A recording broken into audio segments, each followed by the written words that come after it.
Bismillahirrahmanirrahim. Assalamualaikum warahmatullahi wabarakatuh. Innal hamdalillah nahmaduhu wa nasta'inuhu wa nastaghfiruh wa na'udzu billahi min shururi anfusina wa min sayyiati a'malina. May yahdihillahu fala mudilla lahu wa may yudlil fala hadiya lahu. Asyhadu an la ilaha illallah wahdahu la syarika lah. Asyhadu anna Muhammadan abduhu wa rasuluh. Allahumma salli wa sallim ala Muhammadin wa ala alihi wa ashabihi wa man tabi'ahum bi ihsanin ila yaumiddin wa ba'd. Jazakumullah khairan kepada Ustaz Marimin dan asatidzah yang lain yang memberikan kemudahan, kesempatan kepada kita semuanya untuk berkumpul di sini, tentunya dengan pertolongan dan qada dan qadar Allah SWT. Ini adalah hari dan kesempatan yang berharga yang mungkin akan menjadi kenangan di saat kita tidak bisa kembali lagi pada suasana seperti ini, yaitu di mana kita diberi oleh Allah Subhanahu wa taala satu kenikmatan yang termasuk paling besarnya dari kenikmatan-kenikmatan yang Allah SWT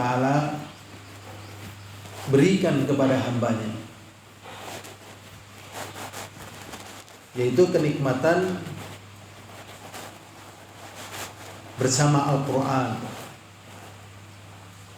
baik membaca, menghafal,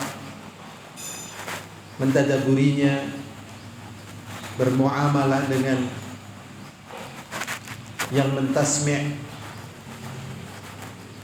bermuamalah dengan yang membimbingnya atau bermuamalah dengan yang dibimbingnya,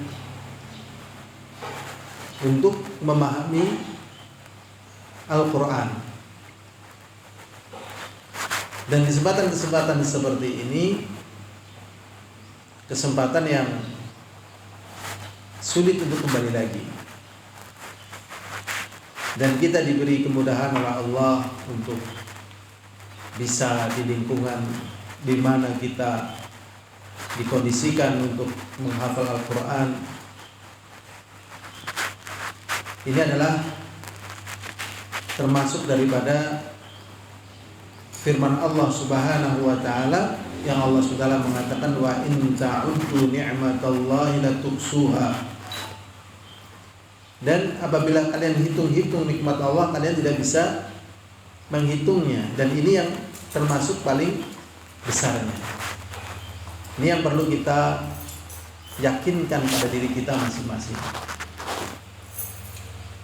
Dan kenikmatan yang demikian ini adalah kenikmatan yang bisa dicabut. Bisa dicabut. Waliyadzubillah. Dan kemudian diganti, kenikmatan ini diberikan pada orang lain, sehingga al-hifadhu 'ala ni'mah amrun ma'murun bihi syar'an. Perintah untuk menjaga perkara, untuk menjaga nikmat seperti yang Allah berikan kepada kita adalah ma'murun bihi syar'an, perkara yang diperintahkan secara syariat. Sampai Nabi kita sallallahu alaihi wasallam berdoa, Allahumma inni a'udzubika min zawali ni'matika. Ya Allah, aku berlindung kepadamu dari hilangnya kenikmatan yang demikian ini. Sehingga kalau ada kesedihan bagi santri biasanya, atau ada godaan bagi pengasuhnya, biasanya godaan dunia atau godaan kegiatan atau godaan yang lainnya, ya, ini kita harus ingat bahwasanya nikmat ini nikmat yang jangan sampai lepas dari kita. Adapun kenikmatan-kenikmatan yang lain, kalau bagi yang kecil memang ini pokok. Bagi yang dewasa, kenikmatan-kenikmatan lain sesungguhnya ini sebagai pendukung dari kenikmatan pokok ini, yaitu kita mempelajari Al-Quran, menghafalnya, memahaminya. Nah, ini cara di antaranya kita mulai menumbuhkan kesadaran untuk kita cinta Al-Quran. Di antaranya kita memahami bahwasanya ini satu kenikmatan yang Allah SWT berikan kepada kita. Ini caranya di antaranya.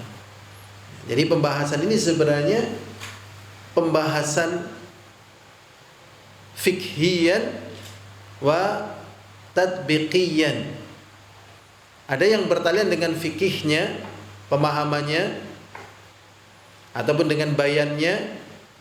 Juga ada yang bertalian dengan prakteknya, ya, dengan prakteknya. Ada satu hal yang menarik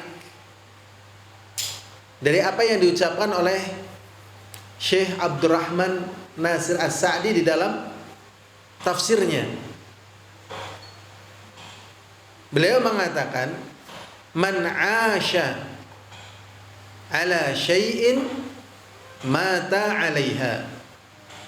Barang siapa yang hidup dalam satu kebiasaan, maka dia mati pun dalam kebiasaan yang dia lakukan. Berarti di sini yang menjadi sebab orang tidak mau meninggalkan perkara yang dia lakukan, latar belakangnya adalah kebiasaan. Seperti orang yang biasa narkoba, suruh taubat dari narkoba sulit. Orang yang biasa maksiat, suruh berhenti dari maksiat sulit. Orang yang biasa terlambat sholat, untuk tidak terlambat sholatnya sulit. Orang yang biasa malas, untuk tidak malas itu sulit. Demikian juga orang yang membaca Al-Quran, orang yang menghafal Al-Quran, orang yang cinta kebaikan, menolong kebaikan, dia suruh berhenti dari membaca Al-Quran, dari mendakwahkan Al-Quran, itu pun sulit. Rasulullah SAW pernah mengatakan, sungguh demi Allah, aku lebih mencintai mengucapkan Subhanallahil azim, Subhanallah wa bihamdi, daripada terbitnya matahari. Ya, terbitnya matahari dari timur dan tenggelamnya di barat. Maknanya kelezatan yang dirasakan oleh Rasulullah SAW di dalam, ini kereta kalau sudah kebiasaan lewatnya jam berapa ini? 15 menit sekali. Enggak, nanti. Ini kebiasaannya lewatnya jam berapa keretanya ini? Jam 8:30, jam 9 lewat. Di kebiasaan dia lewat, suruh berhenti, mau nggak?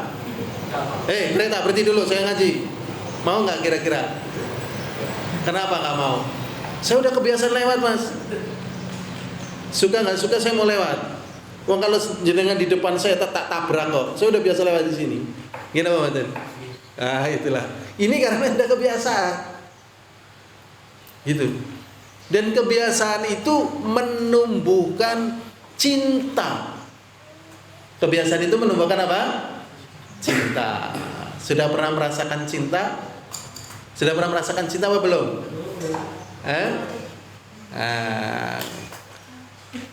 Udah pernah merasakan cinta belum kamu? Sudah? Sudah pernah merasakan cinta apa belum? Sudah pernah merasakan cinta belum? Ya, cinta sama ikan cupang, sama ikan gapi. Ngapal Quran dulu. Nanti ikan gapinya biarin. Belum dikasih makan. Nanti mati, biarin gitu. Itu menunjukkan kalian apa? Cinta gitu. Ini berarti sebenarnya perjuangan kalian itu hanya merubah cinta sebenarnya. Sebelum cinta merubah kebiasaan. Makanya kita lihat daripada ucapan Rasulullah SAW tadi, kalau matahari nggak terbit, manusia mati. Berarti terbitnya matahari itu, ya Allah, berdampak sangat besar nih bagi kehidupan. Tetapi walaupun begitu, Rasulullah merasakan lebih lezatnya mensucikan Allah dari kesyirikan orang-orang bersyirik ataupun dari husnudzon orang yang berhusnudzon kepada Allah.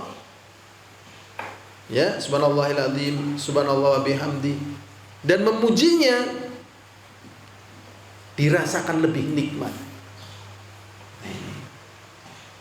Berarti sebenarnya untuk pindah dari beban, pindah dari tidak solid, tidak tayef, tidak tekun, itu sebenarnya perpindahan yang tidak membutuhkan waktu lama. Nanti kalau sudah pindah, sudah cinta, ini keadaannya sudah berubah nanti. Keadaannya apa? Berubah. Jadi tema yang disampaikan oleh Ustaz Marimin ini masuk dalam pembahasan pembentukan mental dan kebiasaan. Ya, ini banyak teori sebenarnya dalam masa ini, baik yang dimiliki oleh guru, ya, ada juga fikihnya dan macam-macamnya di sana nanti, ya. Karena ini membentuk jiwa dan karakter. Membentuk jiwa dan karakter. Padahal jiwa manusia ini lebih sulit secara umum dipahami daripada tukang kayu memahami serat kayu yang akan dia kerjakan. Gimana Pak Badan? Pak, mari nih. Tukang kayu kan ini kayu apa? Jenisnya apa? Seratnya gimana? Umurnya gimana? Dia akan memberlakukan kayu itu mau jadi apa bentuknya. Tukang batu akik juga itu akan membentuk. Ini membutuhkan kedalaman pemahaman karakter yang ada pada masing-masing anak didik dan juga memahami karakter dirinya sendiri. Karena mungkin dia akan berbenturan dengan anak didiknya, sehingga yang gurunya mutung. Tahu mutung? Tahu mutung enggak? Ngerti mutung Pak? Pak hari ini mutung. Kalau bahasa kitanya apa? Mutung. Putus asa ya. Mutung itu bukannya putus asa, kecewa juga. Aku urus santri rasanya jelek, rasanya muntah ya. Santrinya juga lihat, saya lihat guru itu, geraku gede tepitus ke guru nih, arep metu kang pondok angel, ora linang bapak ke, arep lawan guru nih aku tasih beti, men kapanane. Nah ini bahaya, ini semacam ini, bahaya sekali. Tapi alhamdulillah kita di negeri ini, di lingkungan ini bagus. Ya, kalau di negeri kafir, Amerika contohnya, kadang seorang murid membawa senapan api kemudian membunuh teman-temannya dan guru-gurunya karena dia merasa kecewa. Berarti di sini ada kesalahan di dalam memahami hal yang akan memindahkan karakter bebuahan maca Quran, bebuahan ngapal Quran, naik ngapal Quran malah meriang, ya kan? Naik balik orang ngapal Quran malah sehat. Naik dolangan iwak gapi betah nang pondok, naik orang di dolan iwak gapi kepengin Bali. Ah ini. Ini ada hal yang keliru ini. Ya. Dan ingat, guru ini statusnya seperti pawang. Antum kenal pawang? Ada pawang ular, pawang baya, ya kan? Buaya. Nah, bahkan katanya ada pawang hujan. Benar apa salah? Pawang hujan ada nggak, Ustaz? Ada nggak? Ada, tapi ya dukun gitu ya. Dan masa hujan di pawang nggak ada gitu ya? Nggak ada, pawang hujan nggak ada. Pawang ular, pawang gajah itu ada. Artinya apa? Mereka punya ahli di bidang itu. Dan ular, gajah, macan itu lebih sederhana dibandingkan kalian. Masya Allah.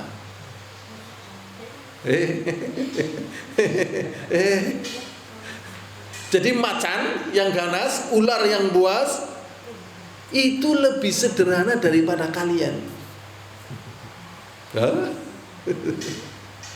Masya Allah. Malah kali tadi. Jadi macan tatkala dididik dengan baik dan benar itu masih kangen sama yang miara. Ya, kangen sama yang miara ini. Ada seorang yang miara macan, karena sudah gede macannya dilepas di hutan. Setelah 7 tahun dia kangen sama macan dan ingin ketemu. Ternyata macan yang dia piara dengan dia ternyata masih kenal dan akhirnya memeluk. Coba bayangkan. Akhirnya dipeluk itu orangnya. Sehingga para guru kalau tahu ini calon macan-macan yang nggak akan lupa kebaikan kalian dan akan ingat terus. Makanya ini orang-orang yang megang anak-anak ini sebenarnya dia memegang aset. Memegang aset yang sangat besar. Memang jadi guru harus amanah, harus ikhlas. Karena anak-anak ini mau dijadikan apa tergantung sama gurunya. Makanya kalau orang tua salah menaruh anaknya di tempat yang tidak tepat, gurunya meracuni sampai akhirnya tertanam rasa benci anak kepada orang tuanya dan betul-betul anaknya bisa menjadi musuh bagi orang tuanya. Kayak gitu gampangannya, ya. Makanya Ali bin Abi Thalib radhiyallahu taala anhu mengatakan, ya. Ali bin Abi Thalib mengatakan, "Idza ra'aita as-sighara ma'a ahli sunnati wal jamaah farju minhu wa idza ra'aita as-sighara ma'a ahli bid'ah fa'ayas minhu." Jikalau kalian melihat anak kecil dididik sebagai ahli sunnah, itu harapkanlah nanti gedenya jadi ahli sunnah. Kalau dapat guru-gurunya baik, pertama kali nak kamu belajar di sini, yang harus kamu ingat nak, kalau nanti kamu bilang harus baik sama orang tuamu. Awas kalau nanti kamu pulang ke pondok, Ustaz dengar kamu tidak baik sama orang tuamu, tak jantur kamu. Seperti kamu jantur jangkrik. Nah, kalian tuh udah pernah lihat jangkrik dijantur? Ini buat nakut-nakutin. Ustaz Bambang sehat? Insyaallah. Tampilannya tambah mantap ini Ustaz Bambang. Sudah ya? Ingat. Tanamkan, itu hanya pertakut. Tanamkan lagi berbaik sama tetangga. Ya, tanamkan lagi mendoakan pemerintah. Guru di sini nih. Ya. Makanya ada satu kisah. Ini materi yang sudah saya siapkan ternyata nggak kita bahas ya. Karena kalau kita bahas dengan materi yang kita siapkan nanti malah jadi nggak bebas ya. Karena pembahasannya ini tadi sebagaimana disebutkan ya. Ada fikihnya, ada pembentukan karakternya. Nah, sebelum kita lanjutkan, kita kembali lagi peranan guru di sini nih. Makanya bagi guru harus ikhlas, harus baik lebih dulu, jiwanya bersih, jangan ada dendam. Gitu. Makanya kalau orang nggak tahu tentang satu perkara, orang nggak tertarik sama yang namanya dunia belajar mengajar. Bahasa wongnya ya garing. Ya Bang Arimin. Gimana Bang Arimin garing ya kan? Nah, beda dengan misalnya jadi pegawai bank, pegawai Telkom, artis, gimana? Politisi, gimana Bang Arimin gitu. Dari dakwah kan garing ya Pak Arimin ya. Kalau bukan karena Allah, mending total wae. Kalkulasi nominalnya kelihatan. Benar itu. Kalau orang udah biasa dagang cinta dagang, dagang aja. Saya dapat berapa aja gitu. Saya juga akan berpikir ngapain saya nanti? Saya jadi apa? Kayak gitu. Dan itu betul-betul terjadi. Saya dulu pernah punya teman saya alumni Madinah, lah ini punya teman lagi. Tatkala sudah selesai dari kuliah, dia suruh ngajar, nggak mau. Suruh ngajar lagi nggak mau. Ya, terus akhirnya milih ya saya mau ngajar asal digajinya standar Saudi. Ya Ikhwan nggak mau. Ya kalau kamu nggak mau, saya ngurus sawit. Akhirnya ngurus sawit. Ada yang ngurus bengkel. Gitu. Jadi, masya Allah, ini dunia yang perlu diperhatikan. Tetapi pada perkara yang demikian ini adalah perkara yang terbesarnya, perkara yang tervitalnya dalam kehidupan. Ada satu kisah ini, semoga bisa buat pelajaran bagi kita. Ya, pelajaran bagi kita. Semua orang tahu yang namanya Hajjaj bin Yusuf Ats-Tsaqafi. Tepang nggih, Pak Bambang nggih? Hajjaj bin Yusuf Ats-Tsaqafi. Beliau hidup di masa Qurun Mufaddalah, masa yang diutamakan. Ya, termasuk khalifah. Dulu di situ masih ada ulama-ulama tabi'in, di antaranya ya Urwah bin Zubair, ulama tabi'in. Dan masih banyak tokoh alul hadis. Dulu Hajjaj bin Yusuf Ats-Tsaqafi waktu kecil itu ngaji sama Al-Imam Hasan Al-Basri. Waktu masih kecil.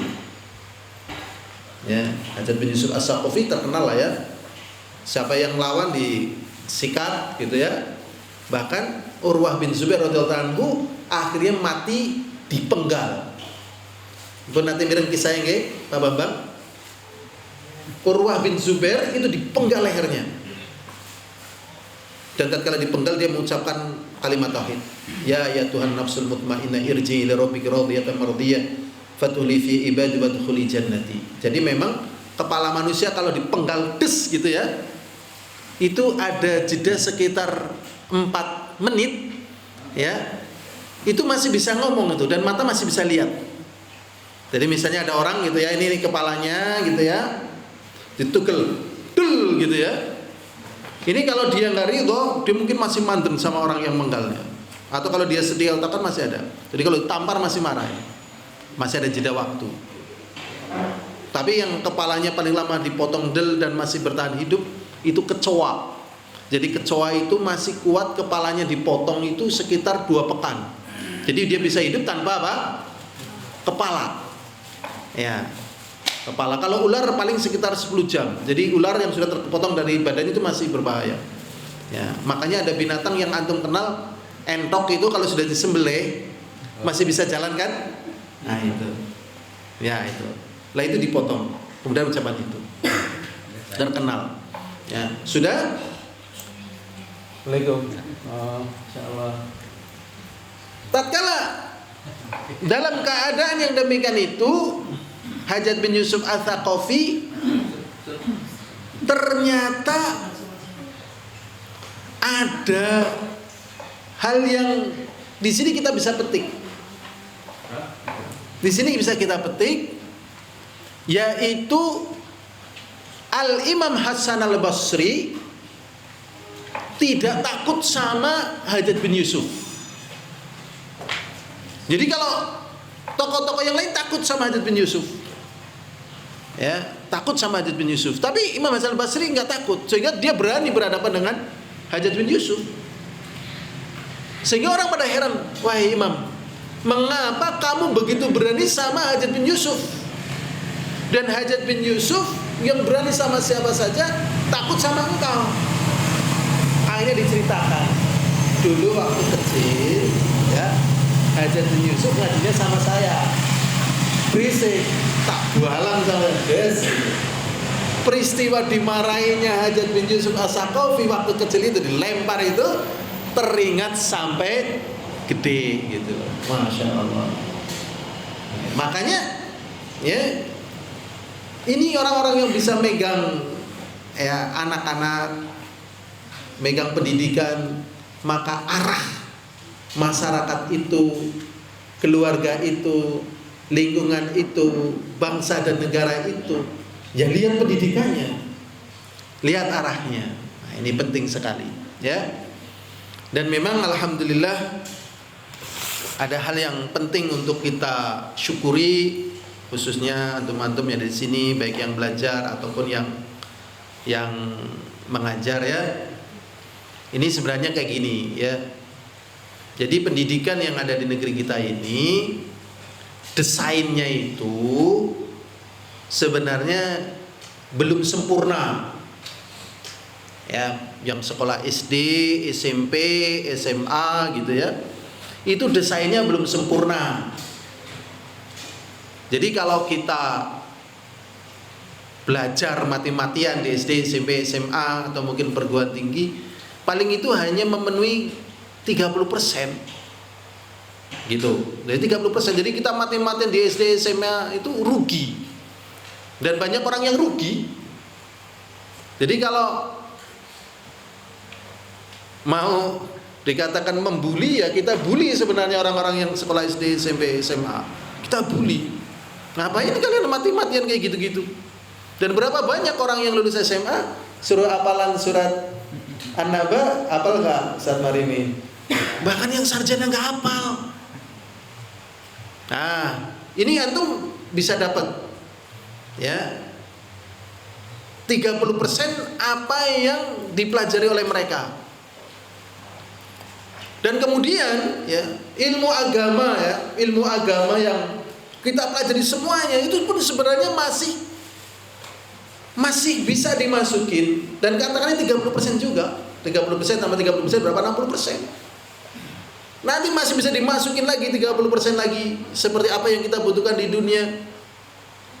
Berarti 90%, mungkin yang 10% nanti untuk kebutuhan kita sebagai manusia. Mungkin kita punya hobi gedein badan misalnya, miara ikan cupang misalnya, ada hobi bisnis misalnya. Nah, jadi Masya Allah. Jadi hal yang terpenting yang antum pahami, bagaimana antum berpindah dari kebiasaan yang dadak dikomando, dadak diawasi, dadak harus ada musyrif misalnya, ataupun musyrif harus ada yang lainnya. Kefahaman tentang perkara ini menjadi bagian yang dibutuhkan. Sebelum kita lanjut pembahasan kita, saya ada beberapa cerita langsung. Ya, kita ceritakan aja lah ya. Saya punya teman asli Amerika. Dia tinggal di Pennsylvania. Alamatnya ada dan sebagainya. Cuman qadarullah setelah kita nggak ketemu, jarang komunikasi. Tapi waktu kita ketemu dia ngaji sama saya. Namanya William Colbreth. Kelahirannya sama dengan saya 76. Dia mengenal Islam tatkala di penjara. Sekarang istrinya sudah 2. Kelahiran 76, istrinya sudah 2 gitu.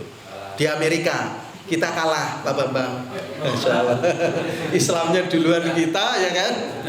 Itu udah niat, Pak Bambang. Masya Allah.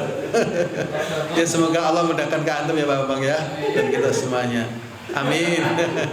Amin ya. Ini memang masalah nikah lebih dari satu ini, kalau didalami itu terkandung ilmu yang dalam. Jadi Rasulullah istrinya banyak. Abu Bakar istrinya 4, Umar istrinya 4, Utsman istrinya 4, Ali istrinya 4. Memang kredibilitasnya itu ya tinggi gitu. Jadi kalau kita meningkatkan itu ya meningkatkan kredibilitas juga, harus kredibel. Nanti dulu kita kembali ke pembahasan. Jadi waktu itu William Colbreth ketemu saya di Yaman.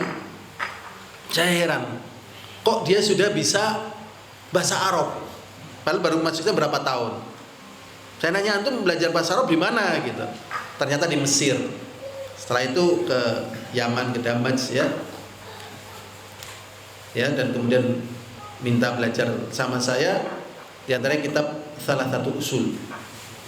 Nah, untuk menyampaikannya karena saya nggak bisa bahasa Inggris yang benar, yang aktif ya, tetap kita menyampaikannya pakai bahasa Arab. Ya. Dan waktu itu dengan keislaman yang dia yang belum lama, ternyata dia sudah hafal 5 juz. Masya Allah. Sekarang lagi ini ganti lagi. Nah, saya punya tetangga di bawah kamar saya. Di bawah kamar saya umurnya sekitar 17 atau 18 yang namanya Zakaria. Wallahualam nama aslinya nggak tahu, tapi dia dari Kanada. Waktu saya tanya kenapa Zakaria kamu nggak ngambil tidak ngapal Quran waktu itu, dia jawab dia sudah hafal 30 juz. Padahal di mana? Kanada, lingkungan Nasoro dan sebagainya, dia hafal sendiri. Kemudian lagi saya punya teman, ini yang Indonesia, gak sebutkan namanya ya.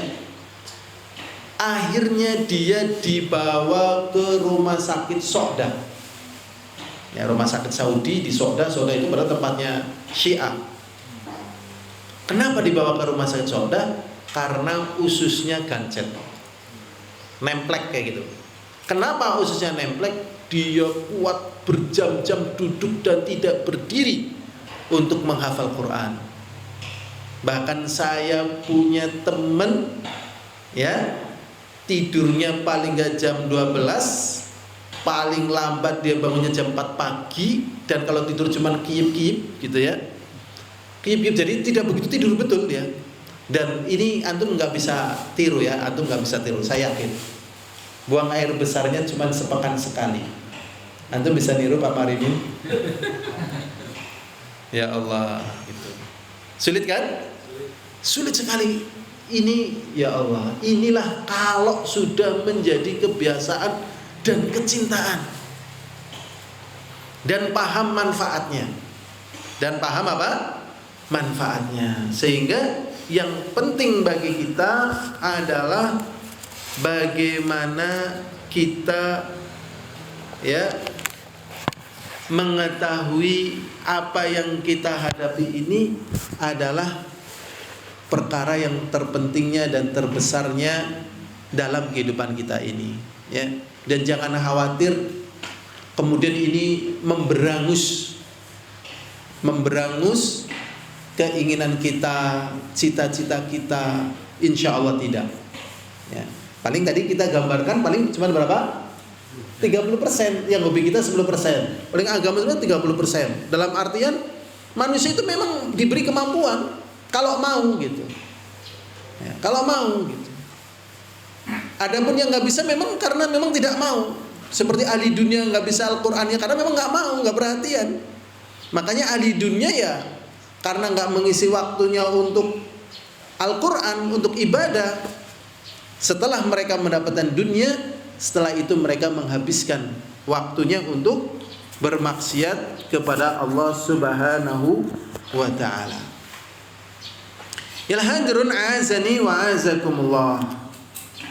Di sini ada penjelasan tentang keutamaan Al-Qur'an. Nah, supaya kita sadar bahwasanya ini ibadah yang agung. Rasulullah SAW mengatakan di dalam hadis Abi Umamah radhiyallahu ta'ala anhu. Jadi riwayat oleh Imam Muslim, beliau mengatakan iqra'ul Qur'ana fa innahu ya'ti yaumal qiyamah syafi'an li ashabihi. Rasulullah SAW mengatakan bacalah oleh kalian Al-Quran. Fa innahu ya'ti yaumal qiyamah syafi'an li ashabihi. Sesungguhnya Al-Quran itu akan memberi syafaat, pembelaan kepada pembacanya. Kalau kita ditanya, apakah si mukjizat terbesar yang Allah berikan pada para nabi? Ada di antara para nabi itu yang diberi mukjizat mampu membelah lautan, ya kan? Nabi Musa. Ada juga yang mampu menghidupkan orang yang mati. Siapa? Nabi Isa. Ada juga yang diberi mukjizat membelah bulan. Siapa? Nabi Muhammad. Ada juga yang diberi mukjizat mengeluarkan air dari jarinya. Siapa? Nabi Muhammad. Sekarang pertanyaannya, mukjizat apa yang paling besar? Al-Quran. Mengapa orang yang punya Al-Quran sampai Al-Qurannya dijumpai di tempat rongsok? Antum sudah pernah bermain di tempat rongsok?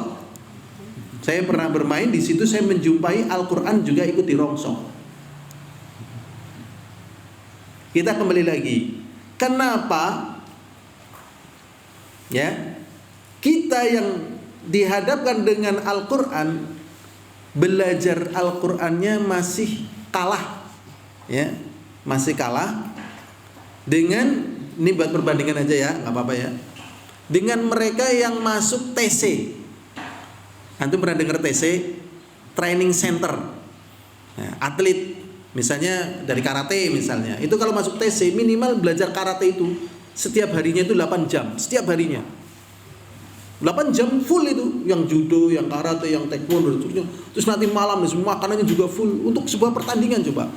Dan latihan cuma gitu-gitu aja, yang judo ya cuma bantingan terus kayak gitu. Kita kalah. Kenapa ini yang menjadi permasalahan?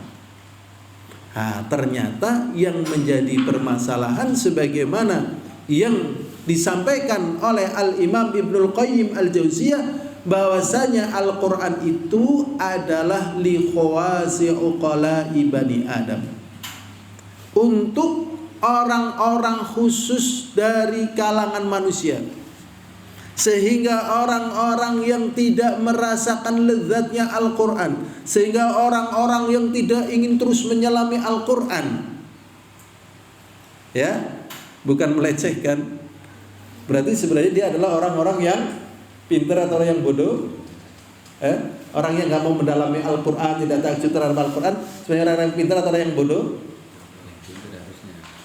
Yang tidak mau mendalami loh. Orang pintar atau bodoh? Orang bodoh. Ini makanya Masya Allah ya, kalau antum pingin tahu i'rabul Quran yang ditulis oleh Muhyiddin, ya, antum kaget loh, itu baru cuman i'rabul Quran.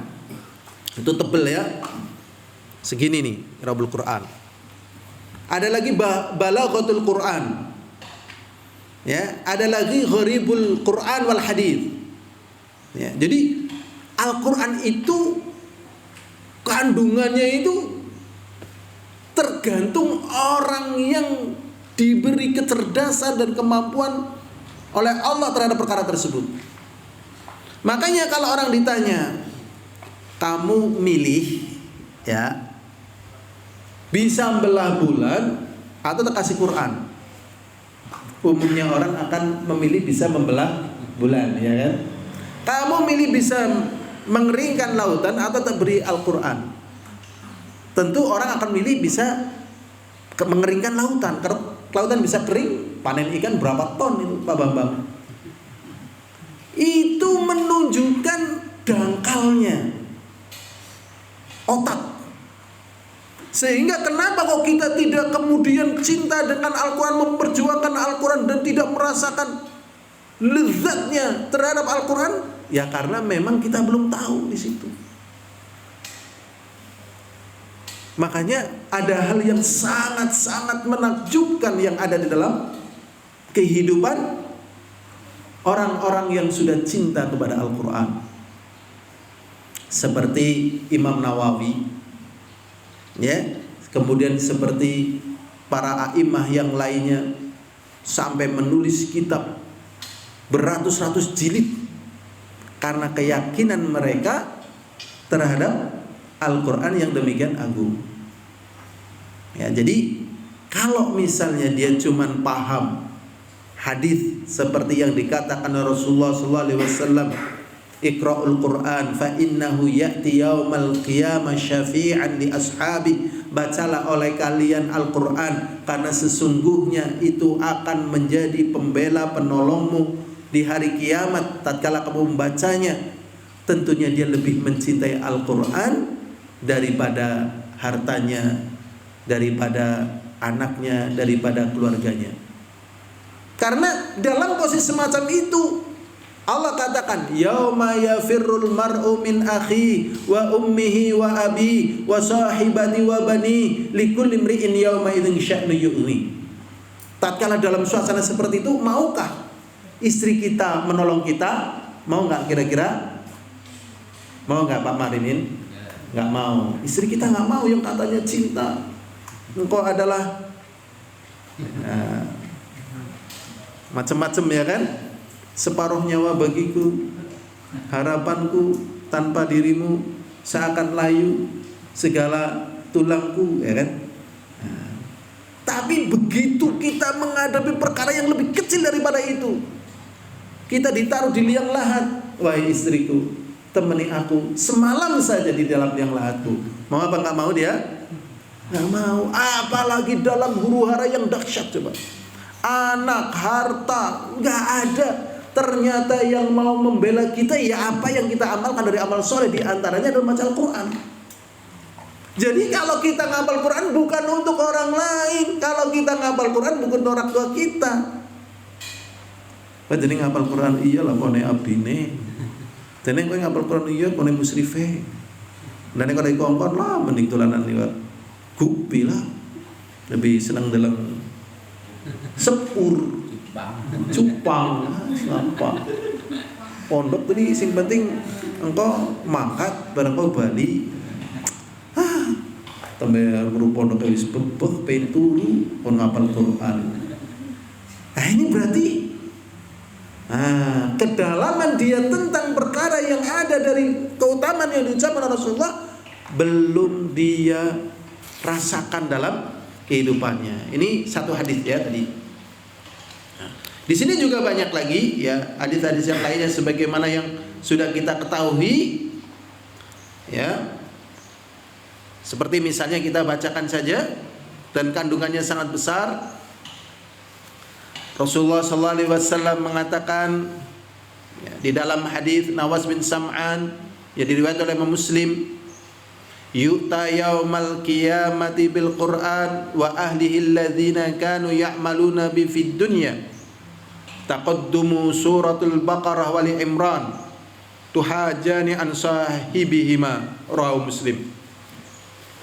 Rasulullah mengatakan akan didatangkan pada hari kiamat Al-Quran dan juga pembacanya, alladzina kanu ya'maluna bi fid dunya, yang mereka amalkan apa yang ada di dalam Al-Quran itu di dunia. Taqaddumu suratul Baqarah, didahulukan di sini adalah surat Al-Baqarah, sehingga tatkala kita baca surat Al-Baqarah ini utamaannya. Tatkala kita baca surat Al-Baqarah atau apel surat Al-Baqarah sulit, ini diantara utamaannya. Wa Ali Imran, dan juga Ali Imran.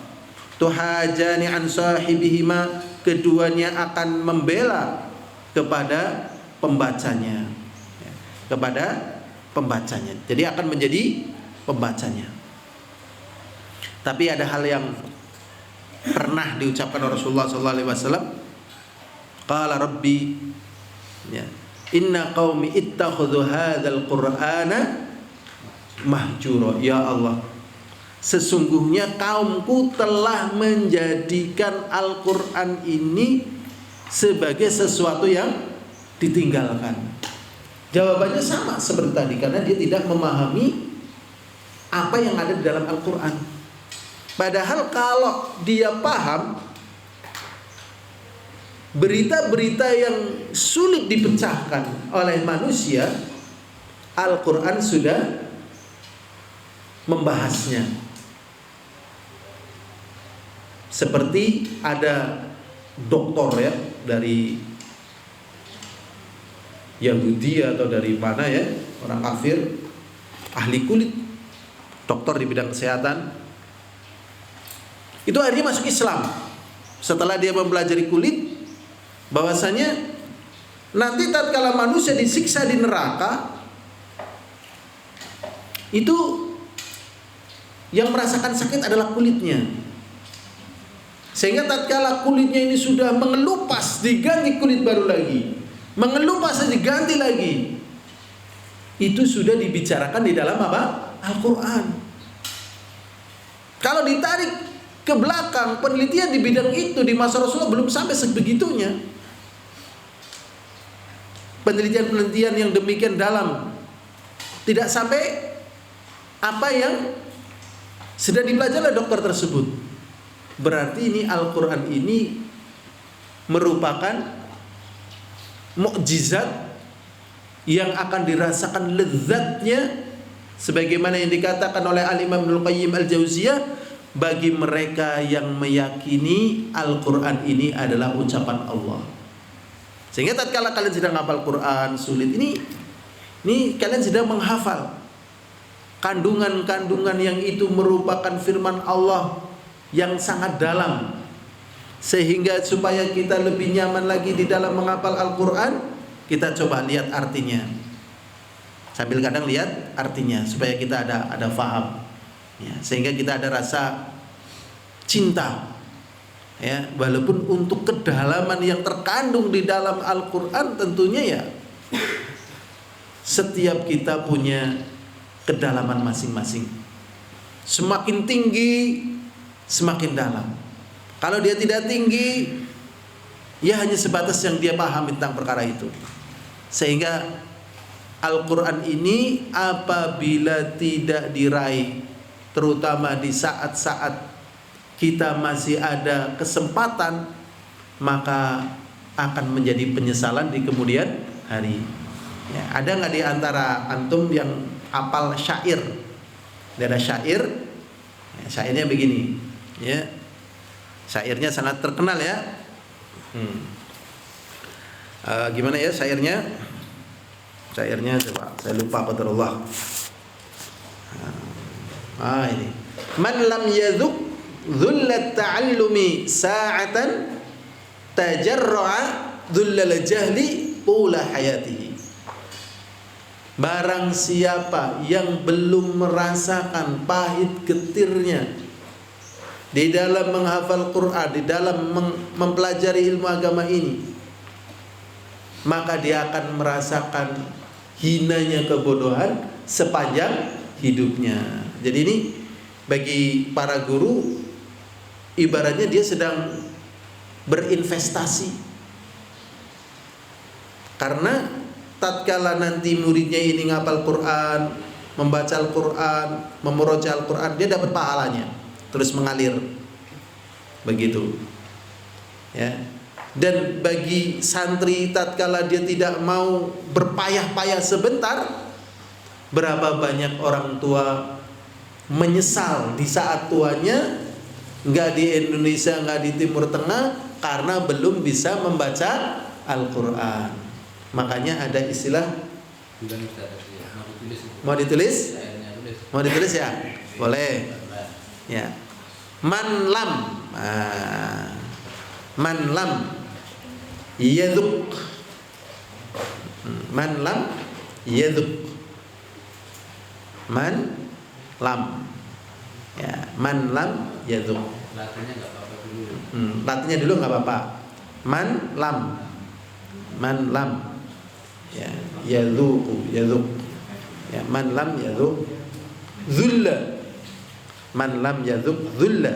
Zuk itu ain atau pakai qaf, yadhuku. Kan aslinya dzaqa yadhuku, artinya merasakan. Man lam yadhuk, ya.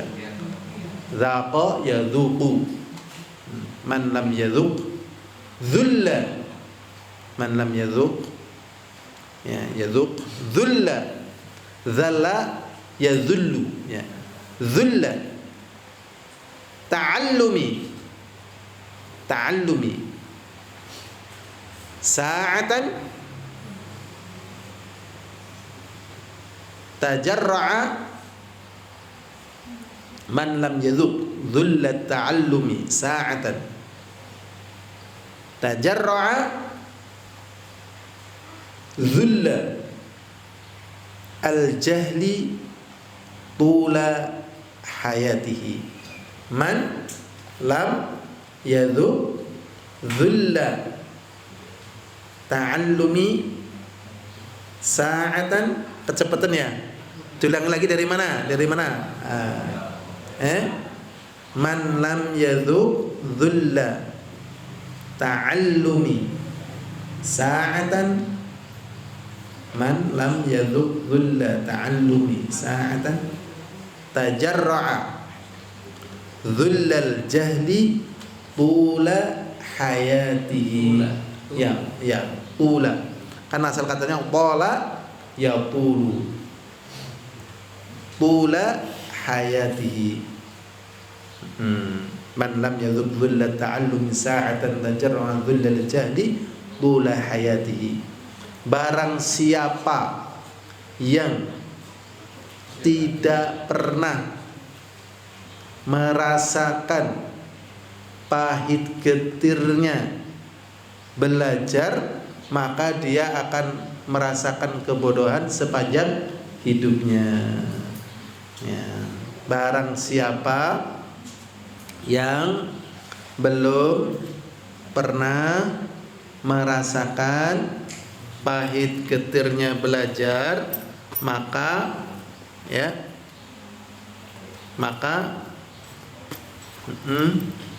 akan merasakan pahit getirnya kebodohan sepanjang hidupnya. Jadi kalau kalian ada di sini yang nangis ya karena merasa susah, merasa sedih, alhamdulillah. Kalau di antara kalian ada yang dimarahi di sini dengan keras, alhamdulillah. Ada yang sakit juga, alhamdulillah. Kalau kalian nggak pernah ngalami ini, istighfar kalian, astagfirullah. Ya, betul ini. Jadi, masya Allah, thalabul ilmi kok sampai nggak pernah sakit, aneh ini. Berarti nyaman ini. Ya. Saya waktu ngaji dulu ya di Yaman, itu mimisan 2 bulan loh, nggak sembuh. Saya berangkat dari rumah dalam keadaan apa? Sakit. Berangkatnya dalam keadaan sakit. Sudah sampai di Yaman kita qadarul syafaat dikejar-kejar gitu sama polisi Yaman 3 hari, bayangkan. Sehingga kita masuk ke gurun pasir Sahara begitu. Dikejar-kejar, ada barikade dan sebagainya, alhamdulillah lolos gitu. Nah, tapi hikmahnya saya terbang di beberapa tempat di wilayah Yaman, di Waidho, di Seyun, gitu, di Hadramaut. Sudah, ya, jadi bersyukur ya yang merasakan pahit getirnya. Dan teman-teman memang begitu. Pokoknya kalau cerita tentang susahnya para thalabul ilmi, itulah bagian daripada kehidupannya. Jadi kehidupan dunia thalabul ilmi harus susah. Kalau nggak susah ya khawatir jangan-jangan gak bisa meraih apa yang mau dinikmati.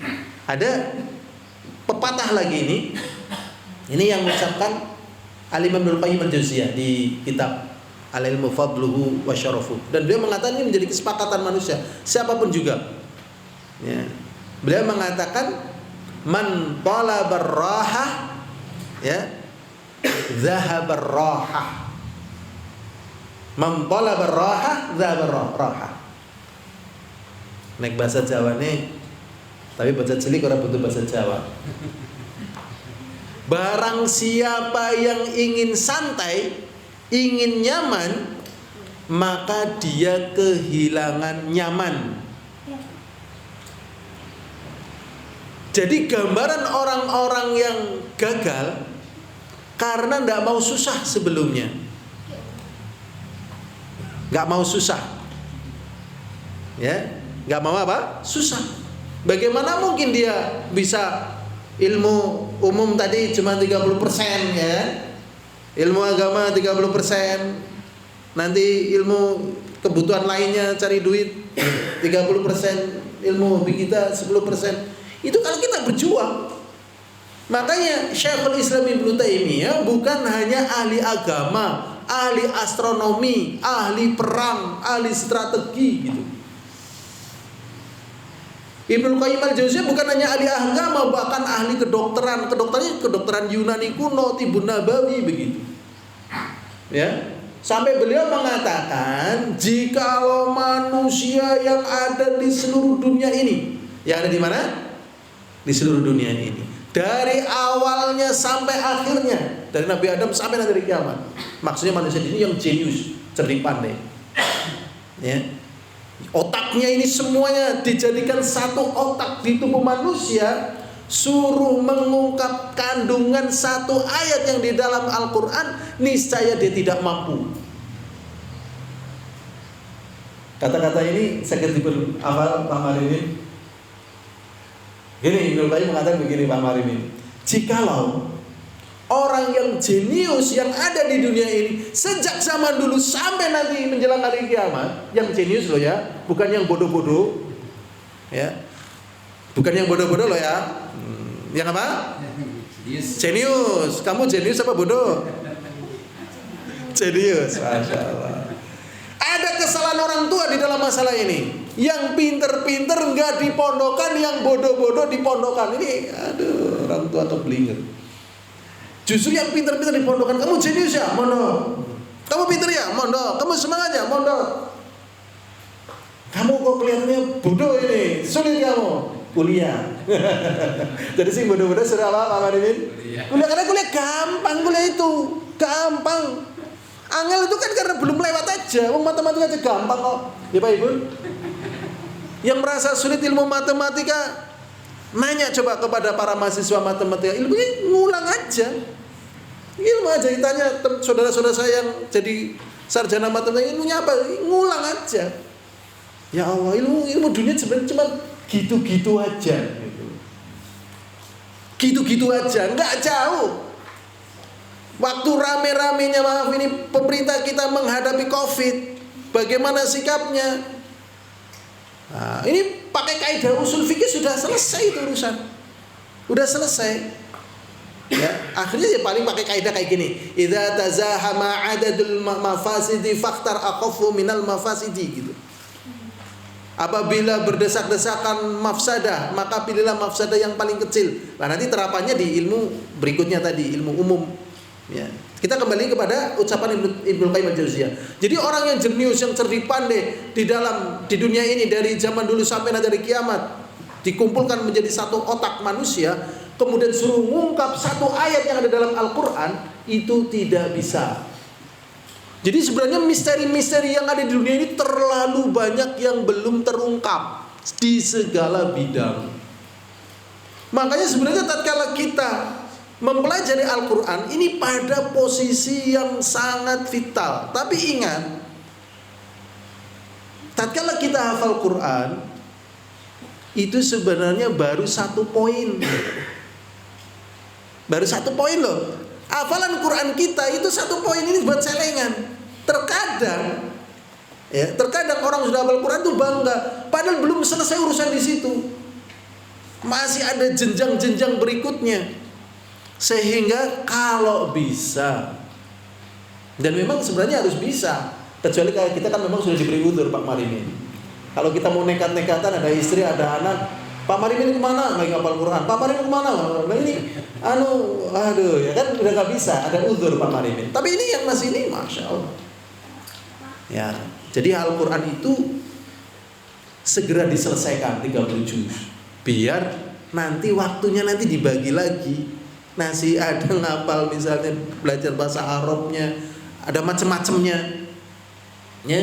Dan di situ nanti akan terbuka, ya. Seperti ilmu yang ada pada manusia, misalnya ilmu pemuliaan tanaman, itu kan baru sebagian kecil yang terkandung di dalam apa yang disebutkan dalam Al-Quran. Pemuliaan tanaman contoh misalnya gini, ada pohon, ada buah jeruk, setelah dibelek kok isinya pepaya gitu.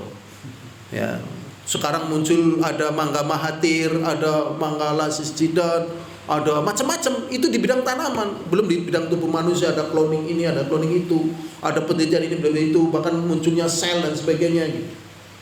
Masya Allah gitu. Jadi memang kenapa kita kok tidak memiliki kesadaran yang tinggi tentang membaca Al-Quran, tentang menghafal Quran atau membela orang-orang baca Al-Quran? Memang sebagaimana tadi yang dikatakan bahwasanya Al-Quran itu mukjizat yang terbesar untuk orang-orang yang jenius gitu. Makanya cara menjatuhkan kaum muslimin, cara menghancurkan kaum muslimin, dibikin candu. Nah ini candu. Jadi candu ini Masya Allah. Dan ini sudah para ulama gembar-gembor sebenarnya ya. Mana di antara kita yang lebih rajin baca Quran atau buka HP secara umum? Ya kan, disadari atau tidak disadari, bahkan sekarang banyak orang buka HP di masjid, ya bahkan musibah di satu sisi, tapi itu yang terjadi. Ya hadirin azani wa azakumullah. Kita kembali lagi kepada pembahasan tadi, udah ya syairnya ya. Sebenarnya ada syair lagi. Nih. Ada syair yang mengatakan begini. Ya, biqadril kaddi tuktasabul ma'ali. Faman talabal ula sahirul layali. Apal tereng nih hadis syairnya. Tereng ya. Biqadril kaddi atau biqadril juhdi sama saja. Seukuran jerih payah, biqadril kaddi, susah payahnya kita, menderitanya kita gitu. Ya. Biqadril kaddi tuktasabu al ma'ali. Seukuran jerih payah kita, susah payah kita meraih ketinggian. Biqadril kaddi, mau ditulis bagaimana? Ayo. Diulangi lagi. Ya, biqadril kaddi. Biqadril kaddi atau judi sama saja artinya. Tuktasabu al ma'ali. Biqadril kaddi tuktasabu al ma'ali. Wa man talabal ula sahirul layali. Wa man talabal ula sahirul layali. Wa man atau faman ya. Wa man talaba al ula sahiro layali. Artinya seukuran jerih payah kita mendapatkan ketinggian. Biqadril kaddi tuktasabu al ma'ali. Seukuran jerih payah kita mendapatkan kesulitan. Biqadril kaddi tuktasabu ma'ali. Wa man talabal ula sahirul layali. Dan barang siapa yang mencari ketinggian, maka dia akan begadang malam. Ya, jadi memang kayaknya kalau persaingan hanya sekedar mengandalkan siang nggak cukup. Akhirnya menggunakan waktu-waktu orang lengah. Yaitu tatkala manusia tidur kita bangun, hafal Quran dan sebagainya. Ya. Biqadril juhdi tuktasabul ma'ali faman talabal ula sahirul layali.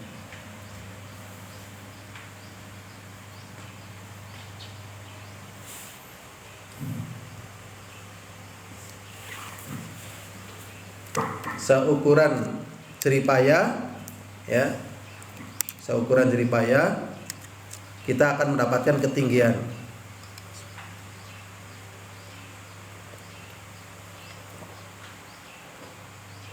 Barang siapa yang ingin mendapatkan ketinggian, maka dia begadang malam. Ya. Kemudian hal lainnya yang bisa menumbuhkan kita untuk ya menjadi bagian hidup kita ya. Dari hidup kita, Al-Quran ini jelas diantaranya adalah doa. Ini doa ini mutlak, banyak doa. Kefakihan terhadap Al-Quran, kecintaan terhadap Al-Quran. Kemudian juga bergaul dengan orang-orang yang semangat. Ya, kalau kata Syekh Mukbil diantaranya menjauhi masyakil. Menjauhi masyakil. Masyakil itu artinya yang menyebabkan muskilah, problem, misalnya perkelahian dengan teman, persaingan dengan teman, ataupun masalah-masalah yang lain. Kemudian juga kalau saya mukbil juga ngajarin ya dengan tulisan beliau, sebenarnya ini sama dengan ulama-ulama yang lainnya, di antaranya tawakal terhadap rezeki. Tawakal terhadap apa? Rezeki. Jadi yang menjadi hantu bagi orang yang hafal Quran ataupun ngurusi Al-Quran biasanya masalah apa? Rezeki. Makanya di sini hafal Quran, sebatas yang saya ketahui, jangan lama-lama gitu. Maksudnya jangan lama-lama, targetnya 3 tahun hafal Quran gitu. Lah caranya gimana ya? Mungkin gizinya kita tingkatkan sendiri. Ini butuh kerjasama dengan orang tua ya kan, untuk asupan gizi loh. Karena anak di drop, di kentes kayak gitu, kalau makanannya nggak imbang, ambruk biasanya. Ya kalau anaknya mampu memahami hal itu ya. Karena itu tadi teman kita sampai ususnya gacet, sampai cuman beraknya sepekan sekali gitu ya. Dan ada satu lagi tapi tidak usah ditiru ya. Saya sendiri sabun yang saya pakai ya, sabun satu ini dari Indonesia saya pakai, sampai pulang satu sabun belum habis, bayangkan. Kuat 2 tahun loh sabunnya. Antum bisa kayak gini. Satu sabun 2 tahun belum habis. Kalau pasta gigi memang setengah tahun habis. Rinsos yang 1 kilo itu setengah tahun. Sampo itu yang botolan itu setengah tahun. Gitu. Nah, pasta gigi buat setengah tahun saya loh. Rinso yang 1 kilo 1 tahun. Makanya saya kadang sering nantang-nantang, ayo bisa nggak? Saya yakin nggak bisa. Tapi kalau saya ditantang misalnya sama kisahnya Ibnu Abi Hatim, saya juga nggak bisa. Jadi Ibnu Abi Hatim ya, Ibnu Abi Hatim ulama, itu kalau ngaji gitu ya, itu kan dikasih roti gitu ya, nggak dimakan rotinya. Dikasih roti nggak dimakan gitu. Kan heran loh, kenapa kamu dikasih roti nggak makan? Berarti namanya orang mesti ya pengen makan lah, nggak dimakan. Jadi dia jawab, kalau saya makan roti kayak gini ini, waktu saya akan terbuang. Nggak kepikiran ngingu, gapi lah, wak cupang dalam. Ya ini bukan berarti melarang, bukan mengharamkan. Ini buat perbandingan loh ya. Dalam 10 uli ngingu wak gapi uli gitu, bal-balan uli gitu ya. Tapi ini maksudnya buat cerita gitu ya. Boro-boro ngingu wak gapi dalam sepur, dalam gajah, nggak ada istilahnya. Itu ya. Akhirnya sudah setelah lama rotinya kering. Sudah kering langsung ditumbuk, langsung diminum. Langsung ditumbuk, dimakan, sudah dimakan baru dikasih minum. Nanti biar melar di sini. Ya. Itu karena menghemat apa? Waktu. Kalau kalian mampu, kalau nggak mampu ya nggak apa-apa. Jadi kalau kalian bikin sarimi ya, itu cukup ditumbuk sariminya sampai remuk. Setelah itu apa? Lemparkan ke perut kalian. Setelah itu kalian minum air panas. Jadi ngembangnya biar di perut. Ya, biar ngembangnya mana? Di perut. Kalau kalian bisa, ngapain? Kelamaan, nunggu matang dan sebagainya. Buang-buang waktu. Makan beras. Apa? Makan beras. Makan beras nanti diminumnya air hangat ya. Itu bisa. Nah gitu. Ya makan beras bisa. Gitu minum. Ini hal-hal yang demikian ini terlalu jauh bagi kita. Memang persis apa yang dikatakan oleh Imam Al-Qayyim Al-Jauziyah, Imam Al-Qayyim Al-Jauziyah, "Man talaba raha dzaba raha." Barang siapa yang nyari nyaman, maka kehilangan kenyamanan. Mereka punya kemampuan-kemampuan di atas rata-rata, ya susahnya juga di atas rata-rata. Kalau kita enaknya di atas rata-rata, ilmu kita ya di bawah rata-rata. Itu sudah kolerasi sudah. Makanya ini ada kisah lagi. Ya, kalau Imam Albani ya, itu kan kalau di maktabah itu kan berjam-jam. Ya, maktabah berjam-jam. Sudah nggak turun-turun sudah. Nah, satu ketika maktabahnya Imam Albani itu ya kalau dibuka kan pintunya ke belakang. Kalau ini alhamdulillah ke depan kayak gini ya. Jadi kalau begitu masuk sambil buka pintu. Tapi pintunya ke belakang. Sehingga mau masuk mundur dulu ya kan. Akhirnya Imam Albani memanggil kepada Ibnu Laila, Abu Laila, tolong ya, ini pintunya dibongkar. Kenapa? Ya coba berapa detik aja yang akan terbuang. Ya, tatkala aku mau masuk dadak buka ke belakang baru masuk. Jadi perhitungan sekali dengan waktu. Perhitungan sekali dengan waktu. Ini kalau sudah bisa seperti ini, dicul urip dewek. Ya, dicul urip dewek. Bahkan kadang orang tuanya itu khawatir kepada anak-anak yang demikian, ya Allah, aku tekan dulu. Kadang orang tuanya khawatir apa orang kepin dolan. Kalau udah kayak gini biasanya nggak mau dolan ini, hafal, belajar gitu. Nah ini mesti orang sampai bingung nih orang tua ini. Apa bisa dibikin seperti ini? Bisa. Walaupun terkadang si pendidik ini mesti kadang terbawa perasaan dan sebagainya. Tapi kalau mau segera bisa ditanamkan. Makanya dalam seperti ini yang paling pokok sebenarnya si murid atau si santri yang mempraktekkan sendiri dengan bimbingan guru tadi. Karena guru kan nggak tahu posisi dia mungkin lagi sakit, kondisi dia nggak fit. Nah, kalau dirinya sendiri tahu, ya, oh saya kurang fit. Para ulama menjelaskan ya makan apa itu soda atau susu atau jahe. Jadi mempertahankan ketahanan apa? Fisik gitu ya. Ini hal-hal yang ada tatkala kita ingin menumbuhkan kesadaran ya di dalam memahami atau mempelajari Al-Qur'an. Ya, jadi doa, kemudian tawakal masa rezeki, tadi timbulkan juga rasa nikmat tatkala kita membaca Al-Quran sebagaimana yang dijelaskan oleh Al-Imam Ibnu Qayyim al-Jauziyah, bahwasanya yang kita baca adalah kalamullah. Dan di situ ada keajaiban-keajaiban, ada sebagai obat, sebagai ilmu, sebagai berita, sebagai mukjizat yang terbesar, dan juga dari hal-hal yang sangat banyak ini ada di dalam hadis atau juga di dalam Al-Quran. Sehingga sebenarnya ya ada hal yang penting untuk kita ingatkan pada diri kita sendiri dan juga anak-anak kita. Berbahagialah dengan kemudahan hidayah taufik untuk kita cinta ya dengan Al-Quran, untuk cinta dengan Al-Quran. Kayaknya itu aja dulu ya. Kalau nanti ada pertanyaan, tafadhol ya. Belum semua kita sampaikan, tetapi apa yang kita sampaikan ini sebatas apa yang mudah bagi kita ya, apa yang mudah yang Allah berikan kepada kita ya.